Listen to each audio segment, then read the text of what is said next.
Hi! In this video, I'll show you how to offer different types of the same dish at different prices. Let's take the example of an Indian restaurant. For each curry dish, we can select the type of meat which comes at a different price.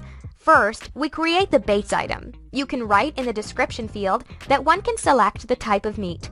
We then create a group called Choose Meat. The customer must choose only one type of meat, so we set this group as mandatory. We add each choice and set the price. Vegetarian has the base price, so we don't fill in anything. Chicken is $20, while lamb is 50 cents more expensive than the base price.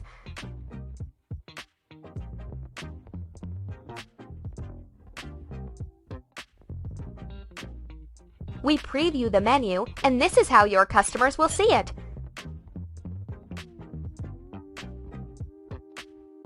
When you choose chicken, its full price will be shown in the shopping cart.